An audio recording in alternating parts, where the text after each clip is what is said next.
Hello. It is Tuesday. It's July 15th, and I am coming at you live from southwestern Ohio, as I like to say. Please hit your like button if you'd be so kind. I like to show it to you since it's kind of dark in the corner there. It's hard to see my creepy statue hand. And then I found my sign. Please subscribe if you aren't subscribed. And if you are, please make sure that you still are. Sometimes people get unsubbed unwittingly. Share a video of mine with somebody that you think might like it. Turn on your notification bell to ring. I want to get right into my material if I can. Everything I say is simply my opinion for the sake of hoping to start a conversation, open up a discussion, learn something, be educational. All my videos are made for YouTube. It's an infotainment platform. I am trying to stay focused, and I just feel like I've got bombs going off in me brain. So bear with me if you don't mind. I spent all day today editing or trying to edit. I guess I was editing, but yeah, it's some serious effery. Not my favorite thing. So I won't complain about my problems. I have a background in mental health and psychotherapy. And my favorite thing to say to myself is if that's your biggest problem, you're one lucky individual, right? If editing my video is my biggest problem, how lucky am I? So I like to always focus on the positive. Um, Damn, I wanted to just go over the interview it's from Friday. Let me see if I can just pull it. Desire is to eliminate if I can just pull it up without pulling up other stuff that I don't want to pull up. So, because I'm not real technologically inclined, I'm going to play you this Fox News video. I think it's about 12 minutes. But I'm going to stop within the video every minute or two, because you have to do that for the what's it called, like, not fair trade, fair something, not the Freedom of Information Act, but anyway. It is an interview that I was talking about ever since it happened, and I thought that I should just run down the interview for anybody who hasn't seen it yet. And I'll just go ahead and get started, because like I said, I'm pretty scatterbrained, and I don't have a lot of time, so I wanted to come on before I felt ready. It's taken me a long time to really get settled into my new space, and I'm working on it. So here we go. No more excuses. No more explaining. Mr. President, for being here. As Texans, as Americans, the presidency can seem far away, focused on international affairs. It's never been something far from you to be in touch with ordinary Americans. I think it means a lot, so thank you. Well, the people in this room and the people in this community have been unbelievable what they've gone through. Nobody's ever seen anything like it, frankly. Okay, I gotta stop right there. Nobody's ever seen anything like it. I get so sick of this man's catchphrases. He's a president. He does not sound presidential when he says the same darned thing every time. Nobody's ever seen anything like it. When you have a wave that's almost 40 feet high just come rushing through this, you would think it was a dam that burst. Maybe you could understand that, but you can't understand this. And I just want to thank everybody here in the room and in the community itself. It's been incredible the way they pulled together. What you're looking at right here, Mr. President, is the brain center of search and rescue to notify, coordinate the process of notifying a next of kin, to understand the problems. You've got City of Kirkville, you've got Kirk County, you've got... The man interviewing him is Will Kane. to CMS, what would you say? A lot of volunteers. What would you say to everyone? Well, they're talented and they've got a big heart. And I just spoke to some of the people, family members who lost a child, for the most part, lost a child. They've lost everything. They've lost. That's a weird thing to say. For the most part, they've lost a child. This is why I'm wanting to break down this interview, because I think the man's coming unglued. Everything in many ways. But I just think it's amazing what you're doing, and real talent in this room. I know a couple of you. I've seen you work, and I've seen you at work, and you have real talent. And it's a shame because there's sometimes nothing much you can do when you see devastation like that. But he's not making sense. You have real talent, and it's a shame because when you see something like that, I mean, his sentences just aren't adding up. I thought about like doing the transcript, but maybe later. Amazing job that they've done. You know, not every president has visited disaster zones and been here in touch with ordinary Americans. Why is it important to you to show up in Texas? Well, I showed up in Ohio, and it was a great thing to do, and I made permanent friends in Ohio, in that little community that had, remember the train going through, and it was a mess. It was a mess, and other people didn't show. Palestine, East Palestine, Ohio. I don't think you can remember the name, but I'll give him a pass on that. It can be hard to remember names sometimes.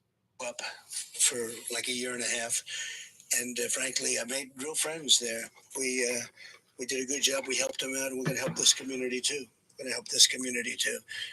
They love each other. I just left this group of people. They just love each other. They love the community, and they're going to rebuild. They want to rebuild. I didn't hear one person. It just is so insincere to me. They love each other. Like, he seriously sounds like he's about to say the Teletubbies love each other very much. So we spoke to a lot of people. Didn't hear one person that wants to leave. And some lost a daughter, two daughters even. And boy, it's a tough thing that they're going through. But it's an amazing community. I like to do it. I think I have an obligation. I think as president, I really have an obligation to do it. I've done it many times, but this is as bad as I've seen. As president, I have an obligation. You shouldn't even need to say that. Like, having to say that is crazy to me. Am I the nutty bunny? Am I just being so nitpicky? I think you're going to end up with a lot of friends in Texas. You already have a lot of friends in Texas, but you'll end up with more here in Texas. Texas has been great, and you've been great, and you've been doing very well. I have to say, if I can interject, he's got very high ratings. The show is a big success, so we'll at least say that. Well, great. I bet he'd make a great Secretary of Defense when Keg's breath is finishing himself off. Well, thank you, Mr. President. As you mentioned, you just came from next door meeting with some of the families of victims. What did you get to share with them? What did they share with you? Well, they told me stories, and I'm a little late for this because I didn't want to rush. Spent quite a bit of time over there. I'm very late for the governor. The governor's in there, and he's waiting with some of his people, but he fully understands. He's done a great job. He's been a terrific governor, actually.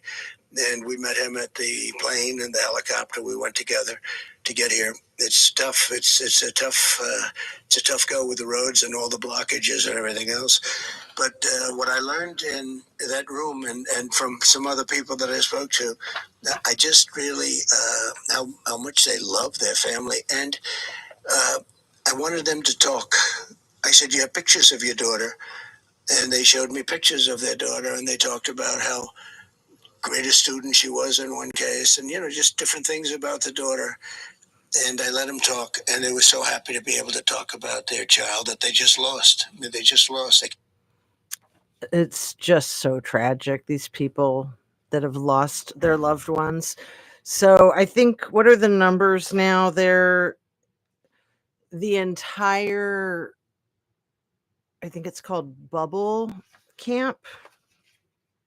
Bubble Inn is the cabin that all of the third graders were in. 27 were in that cabin, and I don't think any of them have survived. So I think the numbers at this point are up to about 131 fatalities, and under 100 that they know of that are still basically lost, unaccounted for, I like to say. And yeah. So this was Friday. It's Tuesday. It's just been, should be the only thing he cares about, but he's got all the troubles that he's made for himself with the Epstein files. So there's that. You can't even believe it. And sometimes you wake up in a week or 2 weeks from now and you realize what happened right now. A lot of people don't even know what happened. This happened so fast. But whatever, look, the office of president should, I think, whoever is here has to be here for a thing like this. Whoever is here has to be here for a thing like this. Our president is really not making sense. His eyes are open about a millimeter during a lot of this interview. His nose looks extremely swollen. I feel like he's got something going on medically.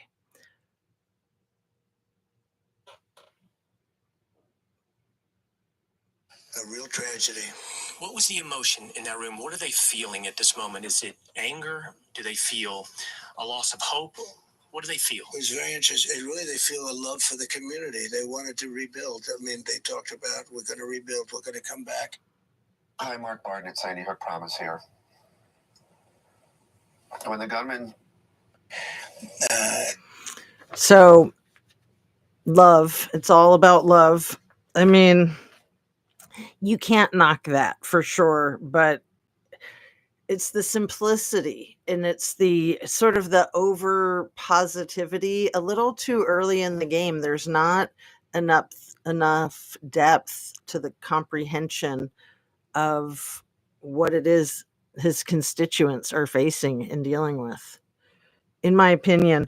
Also, he's about to say something so crazy. Too much death, so much death. And if you want to know the truth, here we go. It's the only place that people should grow up. They talk about the community more than anything else, which is a beautiful thing. I see that sometimes. Sometimes they don't. Sometimes they want to get out of a community. I've seen that too. But they really talked about the love of this community. The store, which, as you know, was pretty well demolished, but the two walls are standing, and they want to rebuild it with those two walls standing. And it's very beautiful. It's cute in a certain way, but really beautiful. The love that they have for this community. It's going to rebuild. Look, it's going to be hard to say it can. It's cute. It's beautiful. It's going to rebuild. Okay. I don't want to get ahead of myself. Never be like it was. Too much death. So much. I mean, right now. That's where I was going with that. The too much death. So much death. I'm not going to say dead, but then he goes on to say dead a few times. Looking for still a lot of people missing. But they're going to rebuild this community. Mr. President, you have children, you have a daughter, you have grandchildren. We're approaching 1 year from you having a very narrow escape from death. Do you think all of this in any way gives you a unique perspective on what's happening here and what people are experiencing here in Texas? Well, I went through a lot. It was a crazy time, very surreal, actually. If you want to know the truth, I've got this. If you want to know the truth, yeah, I think that's what the interview is all about, the truth. Massive crowd of people, and all of a sudden, you hear and you feel something that's very unusual. And I got down quickly. And it was, people screaming, "Get down, get down." It was the whole thing was just crazy. And it's hard to believe a year is up. And here we are.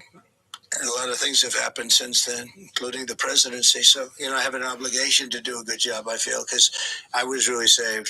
I was really saved by somebody very special. People that are shooters, I'm not so much of a shooter, but people that were shooters say it's almost impossible that was a miss. I mean, it was a hit, but it was a miss. It was a hit, but it was a miss. It's almost impossible that was a miss. I mean, it was a hit. Wait, no, it was a miss. It was a hit miss. Although I do get that throbbing feeling every once in a while. Is that right? It says, yeah, a little bit. But no, I owe a lot. And I hope the reason I was saved was to save our country. You know, we had a country that was, I don't say dead because it's too strong, but we had a country that was really very close to being finished, in my opinion. And now we have the hottest country in the world. That's why I'm so saddened by this. But, you know, that's why I'm so saddened by this, is because now we have the hottest country in the world.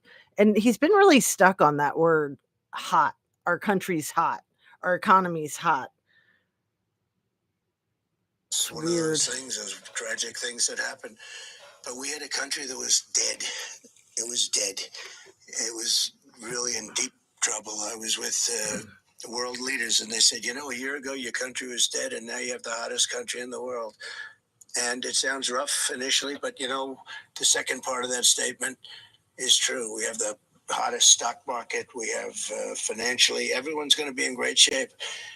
And we've done a good job. Everyone's going to be in great shape. This whole thing is just so shallow and superficial. It's beyond me. It is beyond me. He's about to say how Doge had no effect. So maybe the reason that I'm here after Butler, maybe that was part of the reason. We've worked hard. We don't take big vacations. If we take 10 minutes off, it seems like a lot. I think we've accomplished a lot in a short period of time, but being here was very important. You know, it's natural. It happens after a tragedy like this that the blame game begins. And almost immediately, people were trying to blame your government, trying to blame Doge cuts, trying to blame the National Weather Service. We have done the facts. We have reported the truth. The National Weather Service seems to have done an exemplary job. They did. Doge seemed to have had no effect. Doge seemed to have no effect. And we've done a good job reporting the truth. Us, Fox News, we're the only one you can trust. But what would you say to those that are looking to blame politics for what just happened here? Well, these are people that have taken a pounding, a beating. They've lost their confidence. They've lost their way. It happens anytime there's anything. It's Trump's fault. You know, you could have something happen on the other side of the country that had nothing to do with us, that had to do with them, actually. And there's, it's Trump's fault. It's just like a soundbite. So if it happened on the other side of the country, it had nothing to do with us? Again, not making sense. Not making sense.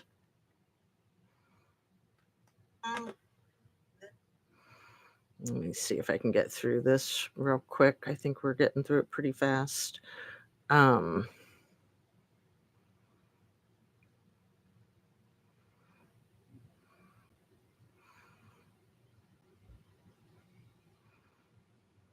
My device just like skipped. I've got my iPhone, my iWatch. I don't even know what you call these things. I don't know if it's interacting with this or what, but it might be. Where were we?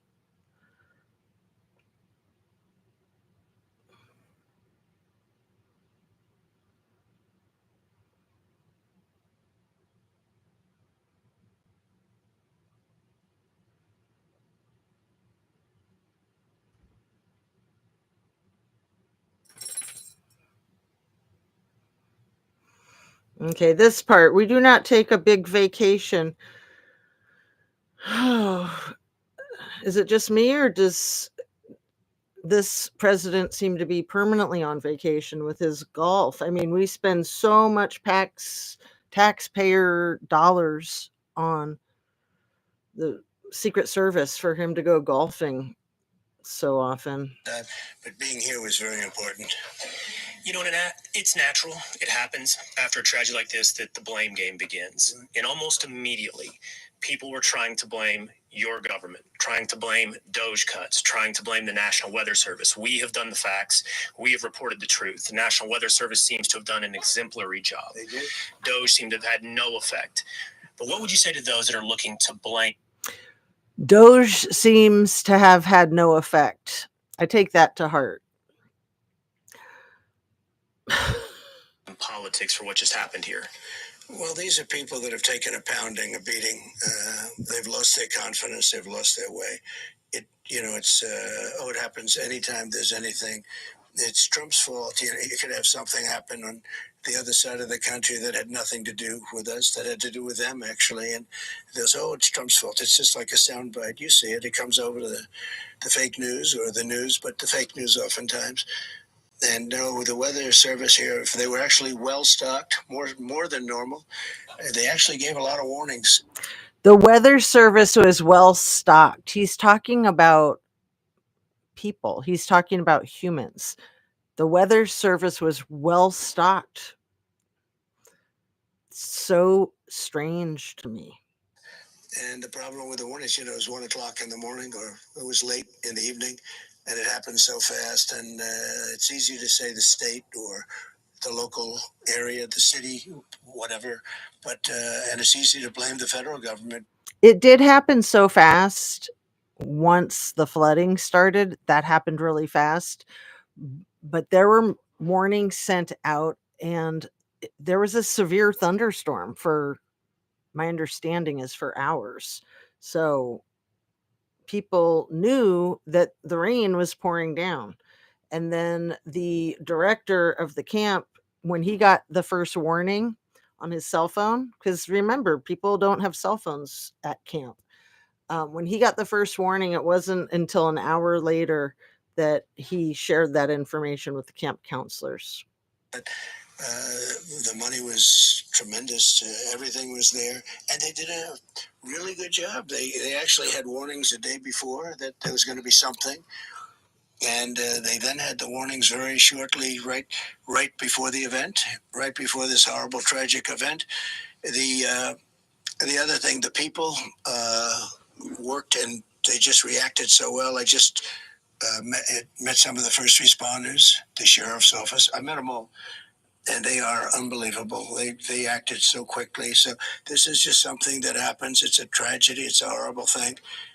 But really, and you look at something, whether it's maybe an alarm system, a massive alarm system, there's something maybe can be done. That was the first thing came to mind when you hear a bad weather forecast, you hear alarms. Now, I've never heard of that system being put up. You start thinking about it, though, maybe that would be something appropriate, but Is that just straight up crazy talk? I've never heard of an alarm system being put up.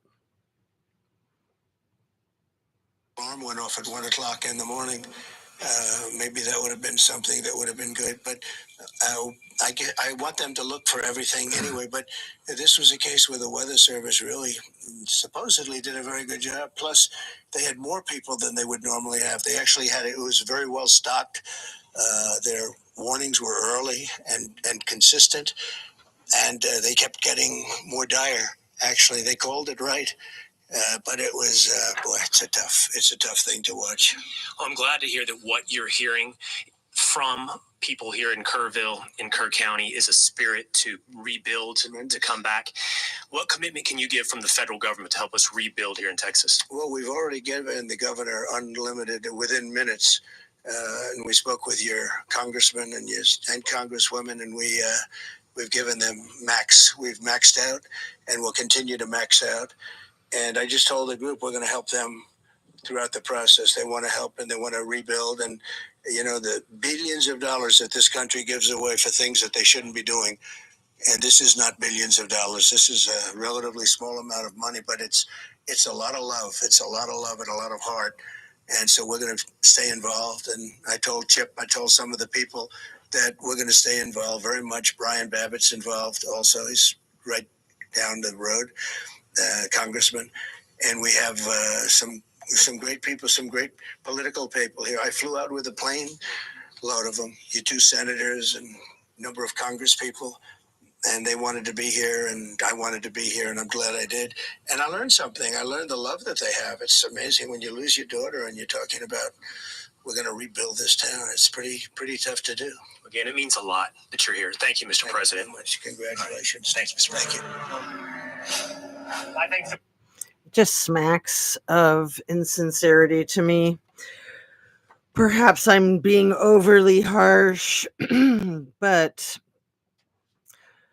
This is the same man who said, when asked in his first presidency who he consults with for international politics, and his response was, I consult with myself. International relations, I consult with myself because I have a really good brain. I think he used both hands. I consult with myself because I have a very good brain. Dang. So again, this is amidst a horrible tragedy in Texas. And yeah, they had more severe flooding yesterday, different rivers, I believe. But I think that same area was hit a second time.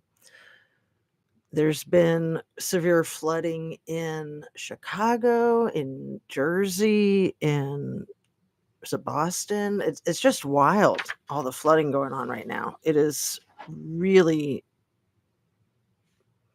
unusual, to say the least. And then, yeah, it's definitely not global warming. It's definitely not that. I mean, well, what is it? We need to know what's causing it so we can try to get a handle on it, because it's some very, very dangerous situations that people get into. And again, I feel like the most significant thing going on right now, other than the recovery for these areas that have been flooded, also New Mexico, I want to remember to mention New Mexico, they've been hit too. The most significant thing is this Epstein file insanity, complete insanity. Like, this man is never going to just get a grip and give it a rest and be honest. It's absolutely crazy what is going on with this. And, the only people I feel like that are going to stick with him are the ones who have broken so many laws themselves already that without him, they'd be winding up in jail too. So, Pam Bondi comes to mind right off the bat. We'll see what Cash Patel does. I have a feeling Cash Patel will stick with him. Dan Bongino, he'll probably stick with him too, since he hasn't quit yet. And we've got Puppy Dog rating. All three of them are here. And I was about to sign off anyway. Come here, little ragamuffins. Come here, baby. Coco. Oh, whoa. Don't be knocking things over, baby doggies. That's too funny. Okay. This is the ragamuffin. See, once something gets knocked over, it's like a domino effect. Come here. Mookie. Chee. I'm sure Coco feels just terrible about that. There's the Chee. Ugh. And yeah, then the light gets so bright. And then when it's so bright like that, it's all washed out. Here's the Coco, but I don't think you can see her. Coco, come here, baby. Put your pretty face up here. Can you get your pretty face up there? There's a Coco. You can almost see her. She's so dark. It's really hard to see her if I shine a little light on her. Let's see. There's a Coco. There she is. There's her pretty schnauz. Silly baby. And then this one, this ragamuffin one, I was showing you yesterday. She was so cute. After I did my yoga last night, she just like laid down in the middle of the room like she was doing yoga. She just like literally stretched all the way out and just laid there rolling like a log. She is hilarious. Your little ragamuffin. So floppy. Oh, and you got to see this curl on her forehead. Is it doing it? She's like a little cockatoo. There. Can you see it? It kind of looks like the, back in the 60s, like like in Grease, the John Travolta hairdo, like maybe with the profile you can see it with black with the profile. Yeah, now you can see it. You see what I'm talking about? A crazy curl right here. Too funny. Too funny. All right, Mookie, do you want to get in on the action too, baby girl? Come here, Mookie. Come here. Come on, sweetheart. You're the last one. Okay, not today. All right, I'm signing off. Hope you have a great day. Drink your water, eat your protein, fruits and veggies, fresh air, sunshine. You know the drill. Exercise, rest, and just be yourself. I think that's the most important thing for all of us to remember. Just be true to yourself. It's not that hard, but sometimes it can feel very challenging. All right. Take care. Thanks for watching.